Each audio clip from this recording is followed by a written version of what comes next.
Entah buat apa nantinya lidah ini. Aku juga tidak tahu. Aku berpikir jika ku masak, sepertinya lebih enak, menjadikannya menu hidangan yang tak pernah sebelumnya ku makan. Aku sangat puas telah menyayat mulut dan lidahnya yang berkata ceplas-ceplos itu. Akhirnya, perempuan parubaya itu sudah lenyap.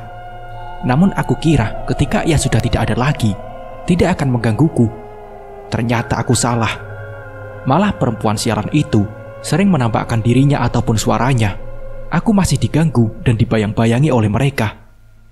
Aku semakin benci tapi juga senang karena perempuan tua itu tak tenang karena sibuk mencari lidahnya yang kusimpan.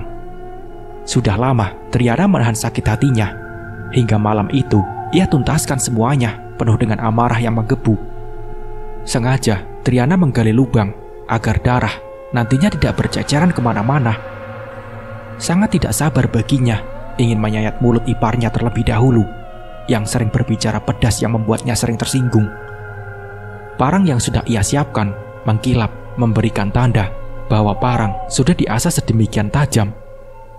Malam itu Triana diam-diam dan santainya berjalan memasuki rumah sang ipar yang sepi.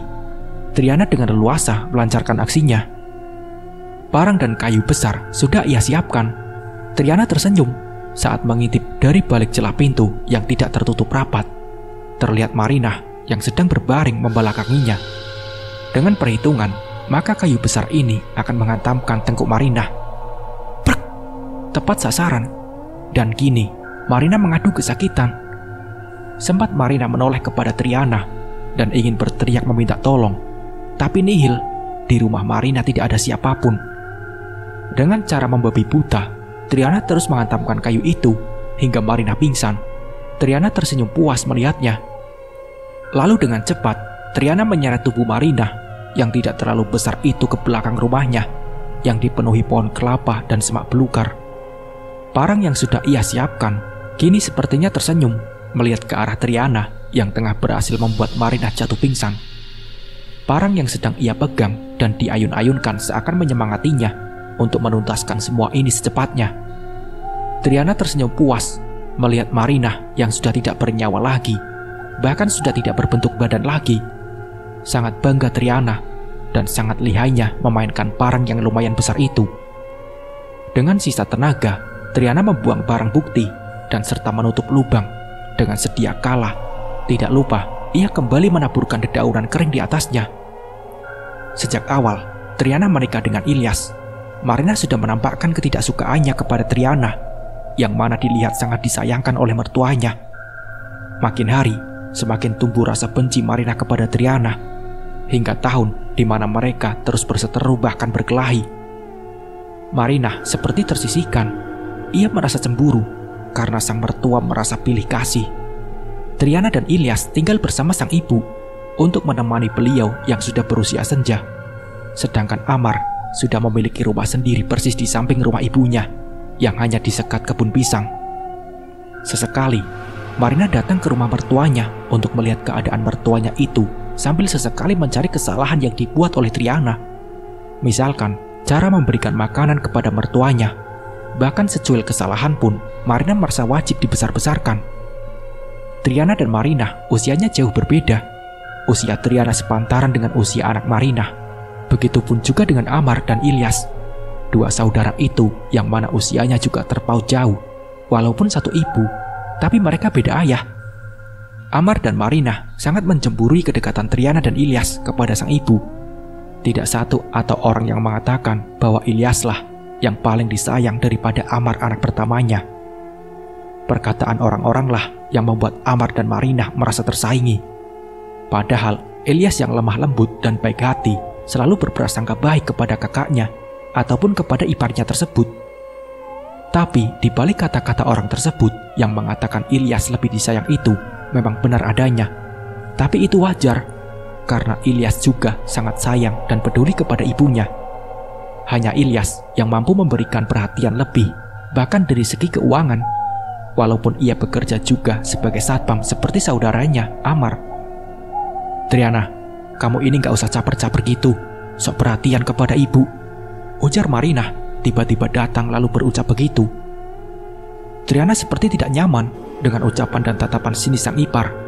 Apalagi Triana hanya seorang diri di rumah, sedangkan Ilyas pergi membawa sang mertua ke tukang urut. Triana hanya menanggapinya dengan tersenyum sembari berkata, "Tidak begitu, Mbak," sautnya. "Emang artinya itu apaan?" saut Amar yang tiba-tiba datang menghampiri sang istri. "Kalau nggak tahu ya udah, contohnya lihat itu pada Triana," jawab Marina menatap sekilas Triana. Marina memang begitu. Ia merasa perkataannya itu seakan benar, tidak memiliki perasaan dan tidak memikirkan apa yang ia katakan. Ia merasa sudah sangat benar dalam menasihati dan dalam ikut campur. Tidak jarang orang-orang juga ikut membicarakan Marina yang memiliki mulut pedas dan berwajah sangar. Triana juga sesekali dinasehati para tetangga agar jangan diambil hati atas perkataan Marina yang suka ceplas-ceplos. Dari kebanyakan orang, memang ada yang tidak terlalu menanggapi perkataan Marina, tapi ada juga yang sangat tersinggung oleh kata-kata Marina. Tidak kecuali Triana. Ia pun juga merasakan hal yang sama, baru saja kenal dengan Marina, tapi Triana sudah merasa tidak enakan. "Palingan juga kau ini, Tri, cuman mau enaknya doang. Kalau nantinya Ilyas tak punya uang, pasti kau buang," ucap Marina saat Triana duduk di pelataran rumah untuk menunggu tukang sayur lewat. "Astagfirullah, kok Mbak ngomong begitu sih?" jawab Triana. "Benar kan? Istilah kata itu, ada uang abang disayang, kalau tidak ada uang abang ditendang. Sudah kelihatan dari wajahmu itu, Tri," sambung Marina sembari menyunggingkan sudut bibirnya. Triana tampak memanas, ada rasa sesak di dadanya. Tapi ia mencoba menahan itu agar tidak menanggapi iparnya tersebut. Triana meneteskan air matanya. Sebegitu buruknya Triana di mata Marina yang suka menghakimi Triana dengan prasangkanya. Triana hanya terdiam hingga Marina merasa puas atas prasangkanya itu. Lalu ia berlalu dari hadapan Triana dengan santainya tanpa meminta maaf, tanpa memperdulikan perasaan Triana. Ia terus beristighfar. Mulai sekarang ia merasa was-was dan takut bertemu dengan iparnya itu. Dan ia juga mengingat-ingat perkataan orang-orang sekitar bahwa Marina memang memiliki mulut begitu. Tidak jarang juga orang sering tersinggung dan dibuat menangis. Tapi dengan santainya Marina berkata bahwa itu adalah kenyataan. "Triana, kamu kalau bisa jangan dekat-dekat dengan iparmu itu. Lebih baik menghindar saja," ucap ibu-ibu saat Triana ikut membeli sayur. "Iya, Tri, lebih baik jaga jarak, orangnya serem," saut ibu-ibu yang lain. "Pokoknya sangar," lanjut ibu yang lain sambil tertawa. "Iya, Bu, Tri juga tahu kok," jawab Triana terkekeh. "Makanya hati-hati saja. Orang-orang satu kampung juga tahu kelakuan iparmu itu." Celoteh itu berbadan gempal. "Pokoknya orang pada tahu. Bahasa zaman sekarang dia itu mah pokoknya viral. Hanya orang-orang tertentu saja yang iparmu suka yang ia jadikan teman," jelas ibu-ibu sambil cekikikan tertawa. Sehabis pulang dari membeli sayur dan berbincang-bincang dengan ibu-ibu tetangga dekat rumah, rasanya hati Triana menjadi merasa plong.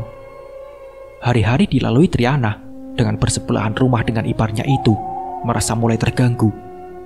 Untungnya, Marina jika malam hari sangat jarang datang ke rumah mertuanya.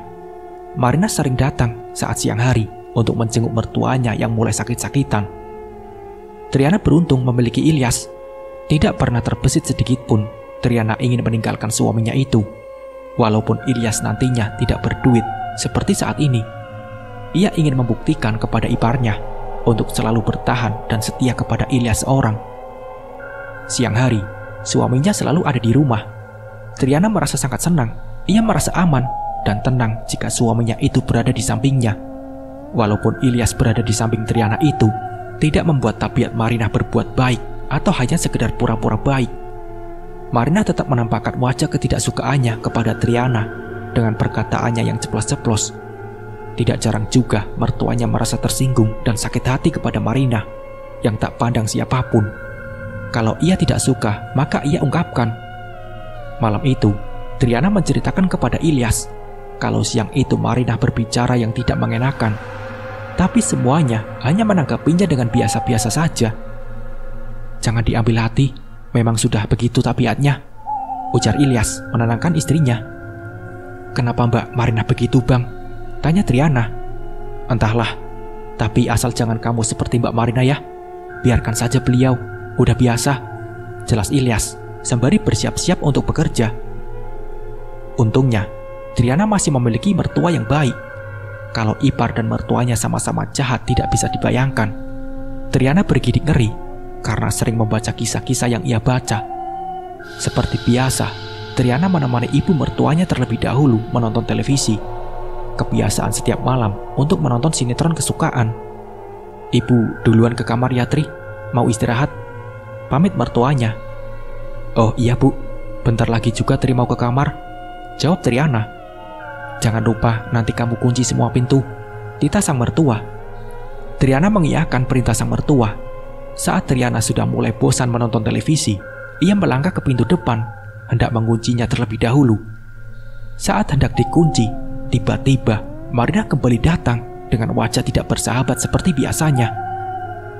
Tri, kenapa Mbak datang malah pintunya mau kamu kunci? Sengaja kamu?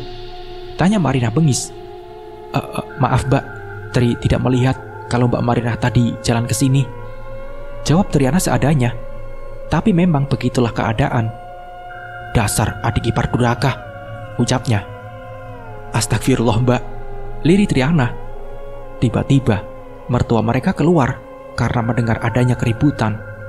Beliau sangat hafal bahwa itu adalah suara dari menantu pertamanya, yaitu Marina. Ada apa ini?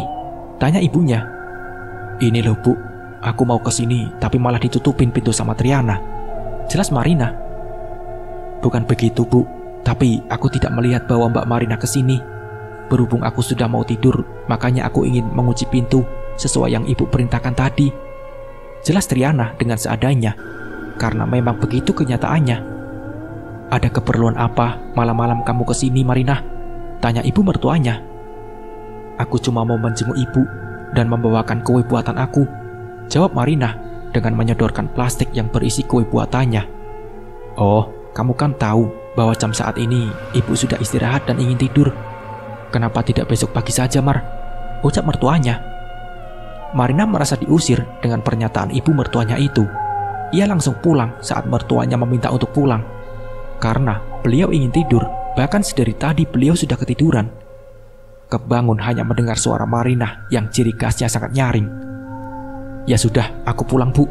Jangan lupa dimakan ya bu kue buatan aku, ucap Marina berlalu dari hadapan Triana dan mertuanya. Saat Marina ingin pulang, tiba-tiba sempat saja Marina bergumam tidak jelas yang didengar oleh Triana. Perkataan yang sangat tidak mengenakan. Itu kue buat ibu, awas ya kalau kamu juga minta, ucap Marina. Triana juga tahu dan tidak akan sampai meminta, karena Triana juga tidak tertarik untuk memakan apa yang diberikan oleh Marina. Yang kata sang mertua, masakan Marina itu tidak sesuai dengan lidahnya, karena Marina tidak terlalu pandai memasak. Dari cerita sang mertua yang ia dengar di keluarga Marina itu, setiap waktu jam makan, di rumahnya itu tidak ada kata makan bersama. Di sana masing-masing saja. Sedangkan Marina sering puasa. Anak-anak Marina suka beli makan di luar. Terkadang Amar yang masak sendiri untuk dirinya makan. Kalaupun juga malas memasak, maka Amar akan membeli di luar juga. Bisa dikatakan mereka seakan hidup masing-masing dan bodoh amat. Bahkan Marina tidak tahu dengan kehidupan anak-anaknya di luar rumah. Besoknya, Triana memasak pagi-pagi untuk menyambut Ilyas pulang dari bekerja. Sedangkan Triana sudah terbiasa, bahkan wajib untuk makan 3 kali sehari, karena ia memiliki penyakit MAH. Mertuanya pun amat senang melihat Triana, seakan perhatian kepada sang anak ataupun kepada beliau. Kelihatan dari badan Ilyas yang kelihatan lebih gemuk setelah menikah. Kamu ini sangat pandai memasak, Tri. Masakanmu pas di lidah ibu, puji mertuanya ketika mencicipi sebuah tumisan buncis dan wortel. Triana tersenyum. Ia senang mendengar pujian dari mertuanya itu, hingga membuatnya semakin menggebu ingin memasak yang lebih enak lagi demi memanjakan mertuanya yang sudah berusia senja. Alah bu, Marina juga bisa masak begitu.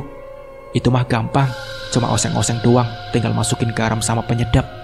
Ibu terlalu berlebihan memujinya, sahut Marina yang tiba-tiba datang dari pintu belakang. Sontak, Triana dan mertuanya kaget atas kedatangan Marina yang tiba-tiba. Kemungkinan Marina sudah datang sendiri tadi, lalu menguping pembicaraan mereka yang sedang makan bersama. "Iya mbak, itu cuma osengan biasa. Mari makan bersama mbak," tawar Triana sembari mengambilkan piring untuk Marina. "Maksud kamu apa, Tri? Kamu kira mbakmu ini cuma mau numpang makan ke sini?" ucap Marina tersinggung. "Bukan begitu mbak, aku cuma niat nawarin saja. Kebetulan kan sekarang aku sama ibu sedang makan," jawab Triana merasa tidak enak. Karena Marina tidak terima kalau ia disangka cuma numpang makan ke rumah mertuanya. "Betul itu kata Triana, Mar. Kenapa kamu malah marah?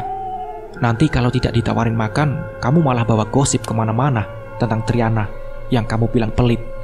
Ibu sudah dengar di beberapa orang kalau kamu sering menjelek-jelekan Triana," ucap mertuanya. Ibu mertua tampak geram karena melihat tingkah laku Marina. Sering beliau mengusap dada beliau agar selalu sabar menghadapi Marina yang perkataannya tidak bisa dilawan. "Kok ibu malah bilang begitu? Mana ada aku bikin gosip begitu. Ibu juga malah menjelekkan aku dan bilang aku tukang gosip," ucap Marina menentang. "Ingat ya bu, ibu ini sudah tua. Sebelum Triana tinggal bersama ibu, aku yang urus ibu jika sakit. Tapi sekarang aku malah digitukan, mentang-mentang Triana sudah ada," ucap Marina. Marina langsung pergi tanpa pamit. Ia tampak marah. Kelihatan jelas dari gurat wajah Marina yang sudah keriput.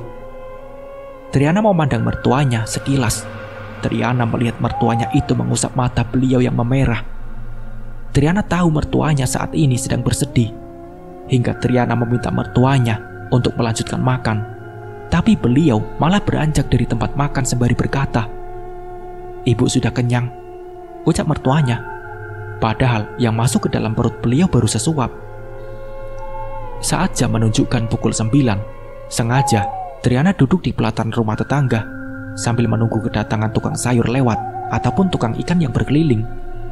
Triana sempat mengobrol dengan ibu-ibu yang lain, sedang membicarakan tentang penyakit mertuanya derita.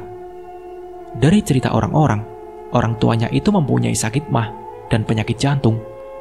Beliau sering mengeluh sakit di ulu hati, sampai tidak bisa bangkit dari pembaringan saking sakitnya. "Tidak baik sebenarnya ibu mertuamu itu, Tri. Mendengar perkataan iparmu yang suka ngomongnya ceplas-ceplos gitu, gampang mahnya kambuh," ucap orang-orang. "Iya itu Tri, gak bisa punya pikiran juga, nanti langsung jatuh sakit," sahut ibu yang lainnya. Triana tersenyum menanggapi perkataan ibu-ibu tersebut. Tiba-tiba anak perempuan Marina datang ikut membeli sayur. Tanpa sedikit pun menyapa Triana yang tak lain adalah tantenya tersebut. Triana tersenyum lebih dulu. Tapi anak pertama Marina itu tanpa menanggapi sedikit pun, seakan cuek saja dengan wajah tanpa ekspresi itu. Bisa dikatakan ia pura-pura tidak melihat. "Itu loh Tante Mutri disenyumin juga, jangan sombong," ucap ibu-ibu yang melihat tingkah anak Marina yang sombong tanpa membalas senyuman apalagi untuk menyapa. "Gak sudi aku ngebalas senyum munafik si Triana itu di hadapan nenek pura-pura baik, tapi di belakang hanya ingin harta warisannya doang. Cuy," ucapnya. "Astaga, ibu sama anak sama-sama bermulut kasar," gumam salah satu ibu-ibu yang ada di sana saat mendengar jawaban dari anak Marina. "Toh memang benar si Tri ini nikah dengan Om Ilyas, ingin hartanya doang," celetuk anak Marina yang bernama Ria. Triana tersentak kaget mendengar penuturan Ria yang sama sekali tidak pernah terpikir hanya menginginkan harta warisannya saja. Setelah itu Ria pergi tanpa pamit setelah memilih sayuran yang akhirnya tidak jadi untuk membeli. Ibu-ibu yang ikut mendengar hanya bisa mengucapkan sabar kepada Tri dan anggap saja itu angin lalu. Tri menelan ludahnya. Ia segera pulang setelah berbelanja. Baru membuka pintu rumah, ia sudah tidak tahan lagi dengan air mata yang sedari tadi ia tahan. Segera ia masuk ke kamar dan menumpahkannya. Ia merasa menjadi saingan bagi Marina dan anak-anaknya. Entah kenapa begitu perasaannya. Tri tahu betul bahwa Marina sangat takut tidak kebagian warisan. Tapi ia mengenal mertuanya baik, maka buat apa ditakutkan? Ia yakin nantinya mertuanya itu berlaku adil. "Tri, kenapa?" tanya mertuanya yang melihat Tri berurai air mata saat masuk ke dalam rumah. Segera Tri mengusap air matanya. Tidak mungkin ia akan menceritakan kejadian tadi kepada ibu mertuanya. Ia begitu takut kepada Marina. Nanti ia bisa dibilang tukang adu lagi. Tidak apa-apa, Bu. Tri sedikit kelilipan saja, tanya Triana sembari membukakan pintu kamar. Mertuanya pun hanya tersenyum. Beliau percaya saja apa yang dibilang Triana. Setelah itu, beliau langsung pergi tanpa pertanyaan lagi. Triana segera menuju cermin dan mengambil tisu. Ia sudah merasa baikan dan lega setelah menumpahkan air matanya. Ilyas yang sedari tadi kecapean datang bekerja hanya rebahan saja di depan televisi. Ia tak terlalu memperhatikan istrinya yang kini matanya sedang sembab akibat menangis. Selesai makan siang, Triana dan Ilyas santai berdua di kamar. Sesekali Ilyas bertanya tentang keuangan dan lain-lain. Uang belanja apa sudah habis? Tanya Ilyas. Masih ada, Bang, jawab Triana sembari melipat pakaian. Ilyas dan Triana lagi bahagia-bahagianya. Saat ini, keduanya belum memikirkan untuk memiliki momongan. Mereka berdua ingin diberikan seikhlasnya saja. Kepada Tuhan akan memberikannya. Bang, aku kan sudah lama lepas KB. Kenapa ya, kok belum diberi juga? Tanya Triana merasa risau. Tunggu saja, nanti kamu juga hamil, harus sabar. Kita juga harus mempersiapkan segalanya, jawab Ilyas. Aku kesepian aja, Bang. Apalagi kamu jarang ada di rumah, jelas Triana. Ilyas terkekeh mendengar penuturan istrinya. Baru kali ini Triana membahas tentang anak, padahal biasanya ia cuek saja. Ilyas merasa tidak enak, maka secepatnya ia mengalihkan pembicaraan. Ia tahu mungkin ada seseorang yang menyinggung tentang masalah itu. Maka dari itu Triana merasa risau dan ingin segera punya momongan. Sayang, kita jalan-jalan sore yuk, tawar Ilyas. Kemana, Bang? Tanya Triana. Ke taman kota, kita makan gorengan sambil makan es campur, ucap Ilyas sembari memikirkan dua macam makanan tersebut. Sengaja Ilyas mengajak jalan-jalan agar suasana hati sang istri tidak terlalu bersedih. Ilyas tahu pasti Triana sering mendapatkan ucapan yang tidak mengenakan dari kakak iparnya itu. Apalagi tempat tinggal mereka yang berdekatan. Tidak jarang Ilyas juga tersinggung. Tapi mau bagaimana lagi? Ibunya pun seringkali memendam sakit hati terhadap ucapan Marina dan memilih tidak untuk berdebat. Ibunya dan Ilyas juga tidak mau hubungan antara mertua dan menantu menjadi panas. Bisa jadi nanti dikhawatirkan Amar juga ikut-ikutan. Tentu saja sebagai seorang suami, pada umumnya Amar memihak kepada istrinya. Mertuanya pun memilih menghindari pertengkaran karena tidak baik didengar para tetangga, walaupun mereka tahu akan kelakuan Marina tersebut. Saat menikmati suasana taman kota, Ilyas memberikan kata-kata motivasi untuk bersabar. Dari penjelasan Ilyas sabar untuk semuanya. Sesekali mereka bercanda. Triana teramat senang bisa menikmati waktu berdua di penghujung senja. Ia saat ini sedang mencoba melupakan masalah yang sudah ia hadapi. Ilyas juga memberikan kesempatan untuk Triana curhat tentang apapun, agar hati Triana tidak sesak menahan seorang diri. Triana sedikit menceritakan kejadian yang ia alami saat pagi tadi bertemu dengan Ria. Kalau saja Ilyas tidak banyak menanyakan, mungkin Triana tidak akan menceritakannya. Tidak apa-apa, mungkin itu anggap saja angin lewat, sayang, ucap suaminya.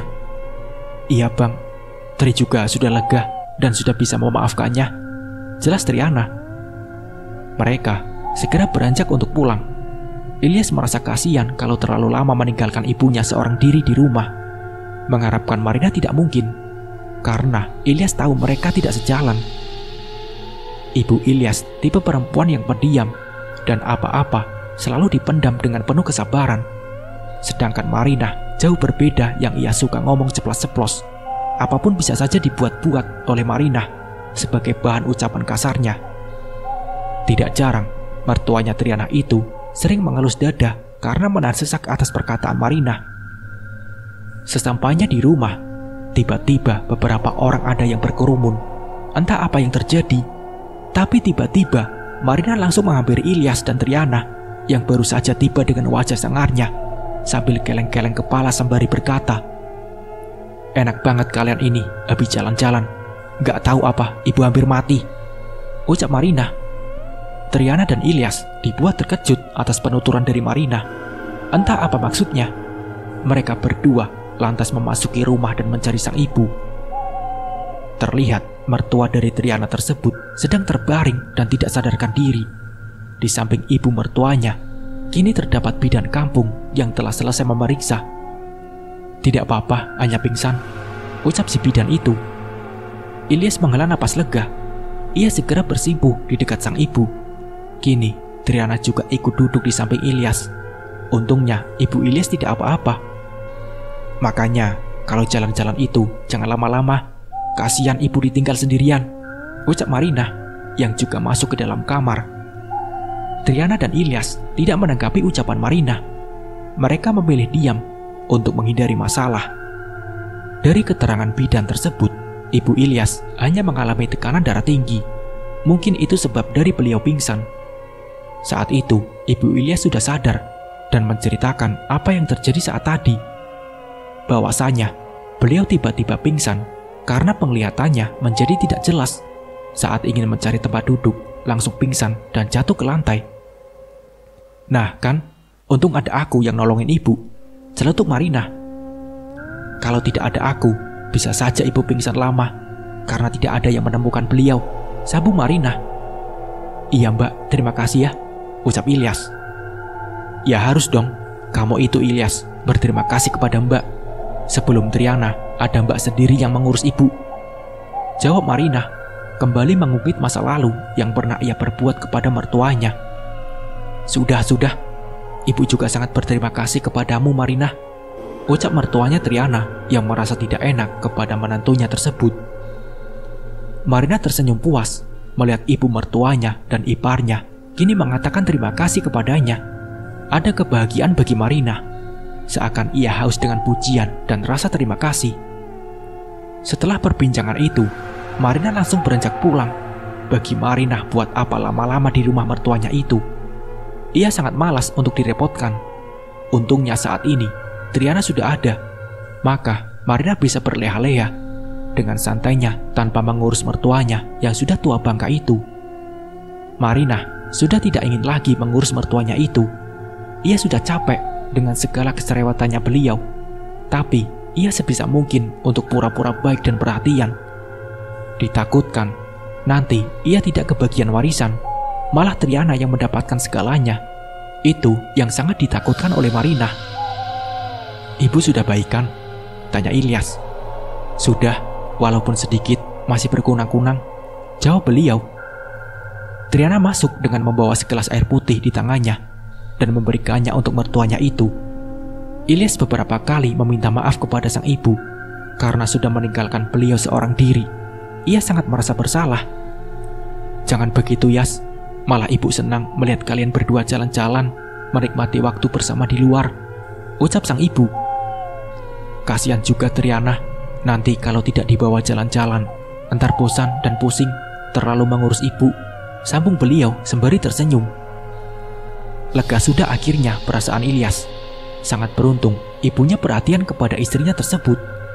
Sedangkan Triana yang duduk di sebelah Ilyas juga ikut tersenyum menanggapi penuturan sang ibu. Terima kasih Bu atas pengertiannya, ucap Ilyas yang dibalas sang ibu dengan usapan lembut di ujung kepala dengan penuh kasih sayang yang tulus. Triana merasa haru melihat ibu dan anak tersebut. Ia menginginkan anaknya nanti yang juga berbakti kepada kedua orang tua. Saat sedang bersedih dan saling berpelukan, tiba-tiba Marina kembali datang dengan membawa semangkok sup yang akan diberikannya kepada mertuanya agar terlihat sayang dan juga perhatian. Sudah, gak perlu nangis, ucap Marina yang mengagetkan mereka bertiga di kamar.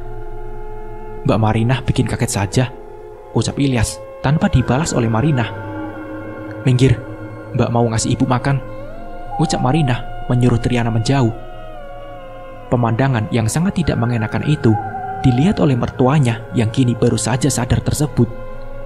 Padahal tidak baik mertuanya itu melihat tingkah laku Marina yang seenaknya, sehingga itu membuat pikiran mertuanya bertambah sakit.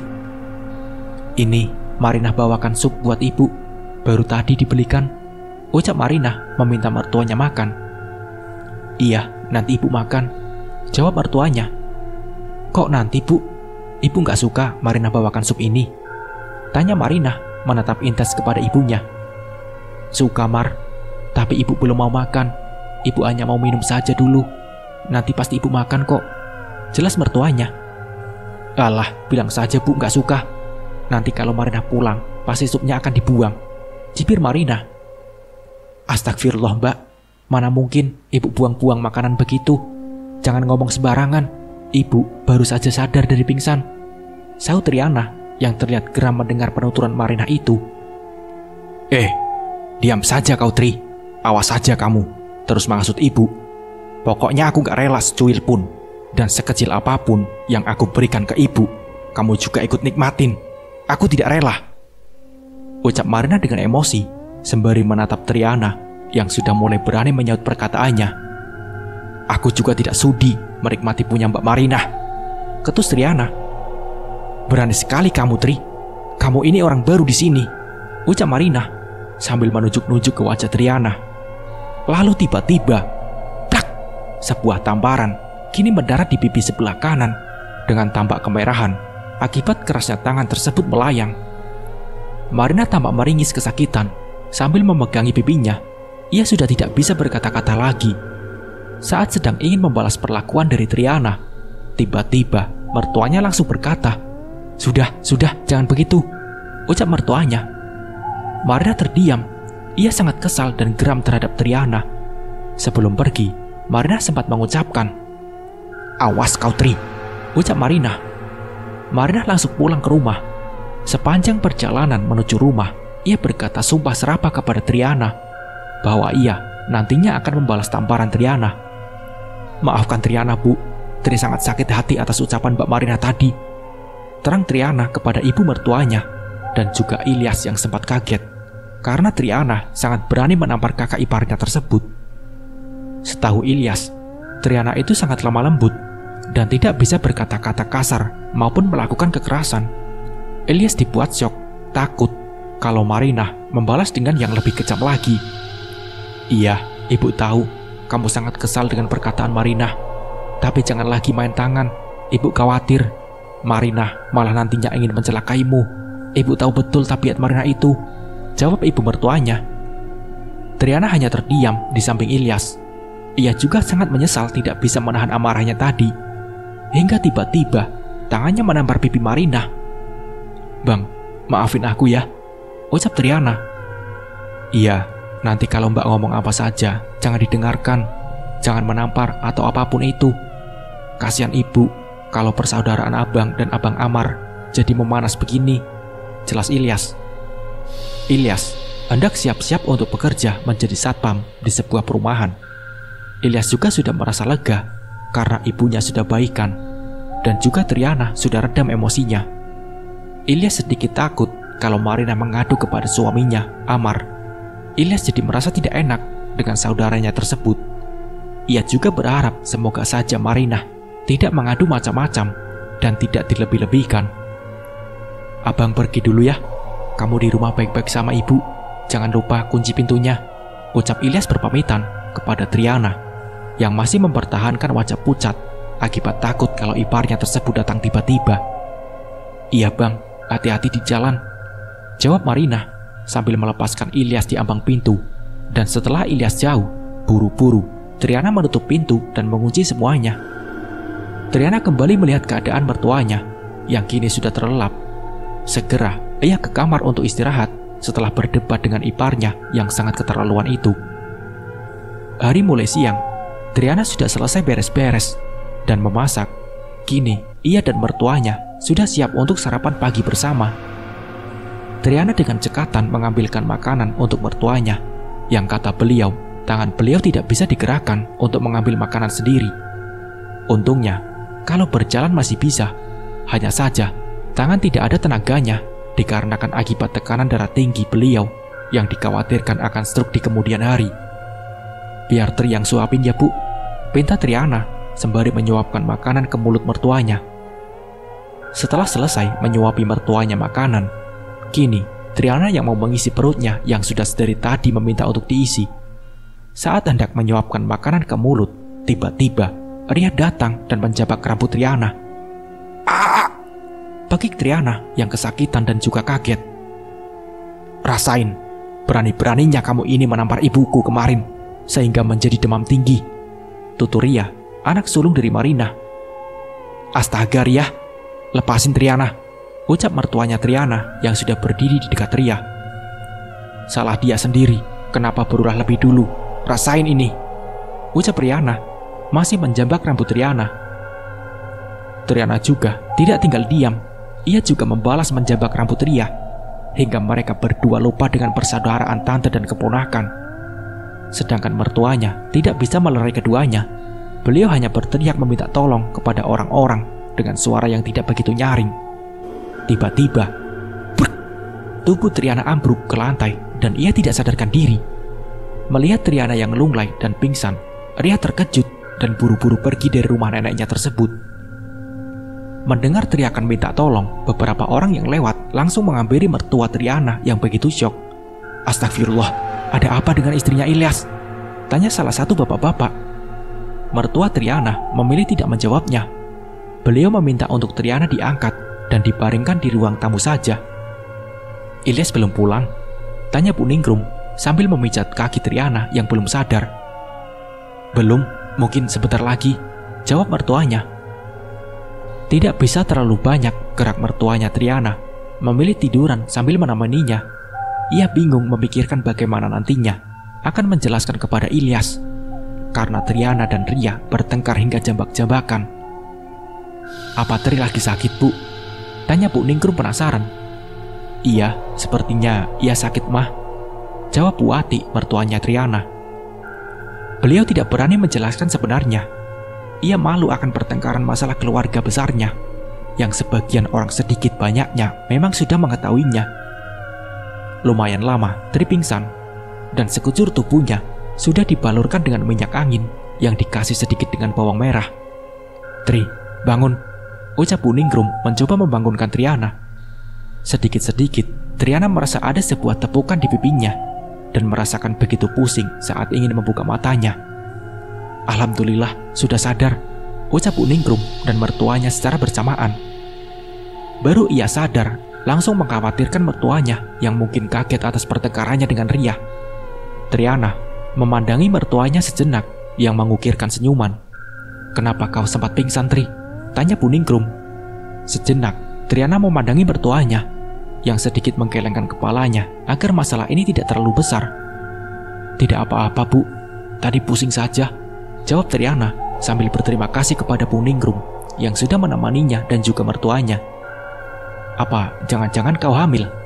Makanya kau pusing pagi-pagi," ucap Bu Ningrum. "Entah, Bu, sepertinya tidak, karena datang bulan belum terlambat," jawab Triana sembari meminum air putih. "Ya sudah, Ibu pulang dulu ya.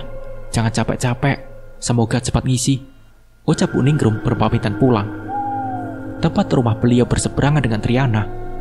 "Istirahat saja, nggak perlu antar ibu ke depan," kakak Bu Ningrum meninggalkan Triana dan mertuanya di dalam rumah. "Bu, ibu nggak apa-apa kan?" tanya Triana. "Ibu nggak apa-apa, tapi kamu yang kenapa? Ibu khawatir, apalagi Ria sangat kuat menjambakmu. Maafkan keponakanmu ya," ujar ibu mertuanya dengan mata yang berkaca-kaca. Triana menganggukkan kepalanya. Entah kenapa, ia tadi juga begitu berani untuk melawan Ria setelah kemarin juga menampar iparnya Marina. Triana tersenyum kecil. Ia merasa senang bisa melawan ipar juga keponakannya. Padahal biasanya, ia selalu diam, tertindas, dan menangis seorang diri. Tapi kali ini, ia merasa ada kekuatan yang masuk ke dalam tubuhnya hingga berani melawan. Triana sudah merasa baikan. Ia memilih ke dapur untuk mengambil makanan. Setelah batal menyuapkan makanan ke mulut dikarenakan Ria datang dengan beringas. "Ibu, istirahat saja ke kamar. Tri sudah baikan kok," ucap Triana tersenyum. "Baiklah, ibu ke kamar. Kamu lebih baik cepat makan ya," jawab ibu mertuanya masuk ke dalam kamar. Triana makan dengan tenang. Hatinya merasa sangat plong. Bahkan pikirannya pun lebih tenang. Baru selesai makan, tiba-tiba suara deru motor memasuki pekarangan rumah. Ia tahu betul bahwa yang datang itu adalah suaminya. "Baru makan?" Tanya Ilyas, langsung masuk menghampiri Triana. Iya bang, cepat duduk dan makan ya. Tita Triana tersenyum. Kok seperti senang banget? Tanya Ilyas merasa heran. Enggak juga, biasa aja bang, jawab Triana tersenyum sekilas. Kenapa pulang sedikit terlambat bang? Tanya Triana. Tadi sempat ngobrol di warung, sekalian beliin kamu kue jadul, ucap Ilyas sembari mengunyah makanan. Triana memilih diam, tidak ingin menceritakan dengan kejadian barusan. Sepertinya mertuanya juga enggan untuk memberitahu. Khawatir Ilyas menjadi marah dan kembali melabrak Ria. Ibu tidur? Tanya Ilyas. Nggak tahu, tadi beliau baru masuk ke kamar, jawab Triana membereskan makanan. Triana dan Ilyas memilih ke ruang tamu untuk menonton televisi bersama, menikmati waktu berdua setelah semalaman tidak bisa bersama untuk saling peluk. Saat pukul 5 sore, Ilyas membersihkan pekarangan rumah. Tiba-tiba, Amar datang seorang diri untuk menjenguk Buati. Dan setelah itu,